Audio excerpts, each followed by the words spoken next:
agradecimento pela vinda e nosso respeito pelo trabalho que tem feito. Eu gostaria, ministro, de poder, o nosso tempo é curto, eu nem sei quanto é o meu tempo aí exatamente, presidente, só para mim. 3 minutos. 3 minutos, então, com alguma tolerância, veja, toda a exposição de Vossa Excelência é a discussão sobre o papel da defesa no Brasil, eu não tenho condições de fazê-lo, então eu vou me focar em 2 questões que foi motivo da nossa preocupação aqui. Em primeiro lugar, eu queria dizer a Vossa Excelência que a bancada do PSOL, encabeçada aqui por mim, tem um projeto sustando a portaria normativa 186 e seus anexos, tá? E está com parecer favorável do deputado Raul Henry para sustar essa portaria. Eu quero explicar por que nós apresentamos esse projeto de sustação.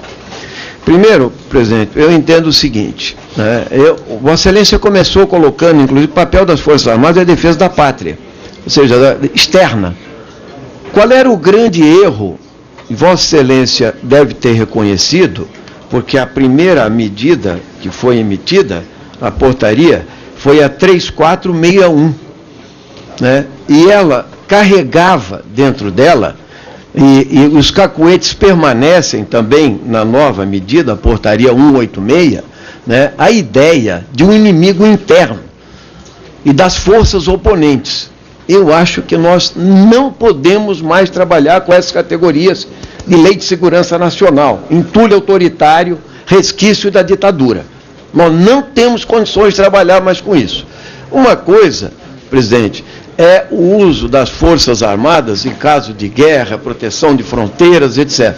Agora, nós tivemos, por exemplo, no ano passado, manifestações legítimas em defesa do serviço público, com milhares de pessoas nas ruas. Como é que se classifica isso? É terrorismo, manifestação pública? Né? Direito de livre manifestação e organização? Não há força oponente aí. Não há inimigo interno aí, há cidadão se manifestando. E eu acho que utilizar as Forças Armadas para esse tipo de questão, né, me parece absolutamente inadequado, é contra os objetivos da própria Força Armada, ministro. E eu queria colocar o seguinte, eu fiz um requerimento de informações, respondida pelo General do Exército José Carlos Denardi, chefe do Estado-Maior das Forças Armadas, em que eu listo uma série de perguntas aqui. A primeira é qual é o número de militares disponíveis para esse tipo de operação, denominada GLO, Garantia de Lei e Ordem, quantos membros serão alocados e tal. A resposta é a que Vossa Excelência deu, mas preste atenção.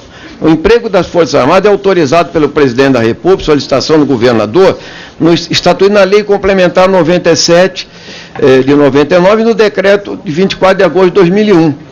Bom, mas se já está estabelecido aqui, para que nós precisamos de uma nova portaria? Eu quero entender. Nós não precisamos de portaria, já está estabelecido. Por que nós temos que ter uma outra portaria?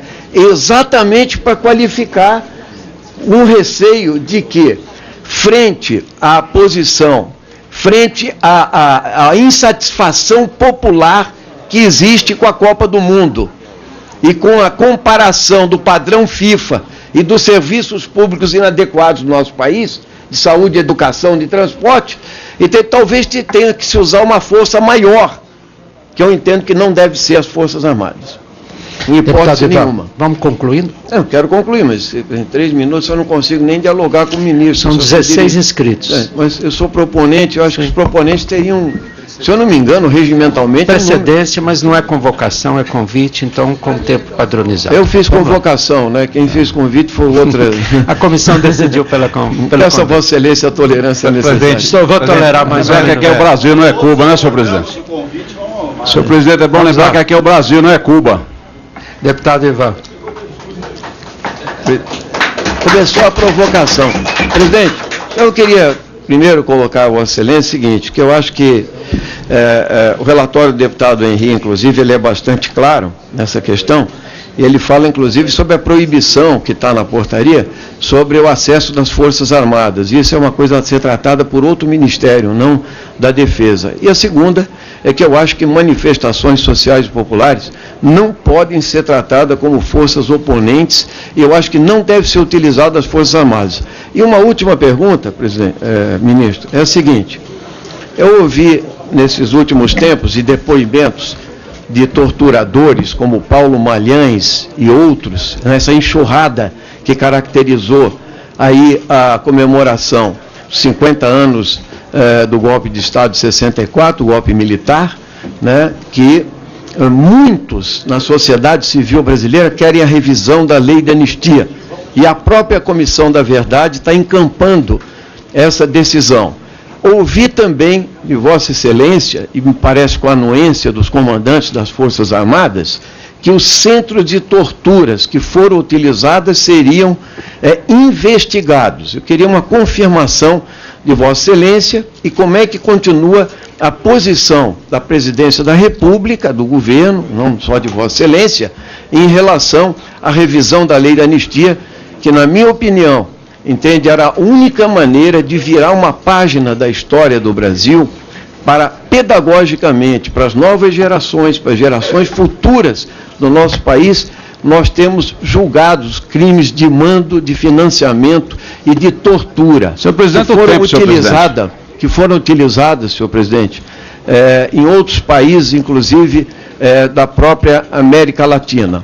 Saúdo se tiver sendo decidido isso, de investigar o centro de tortura, e continuo afirmando, né, que essa é a única maneira que nós temos de virar essa página da história do Brasil. Então, o posicionamento de Vossa Excelência sobre essas questões, com tão pouco tempo que nós temos para fazer as inquirições.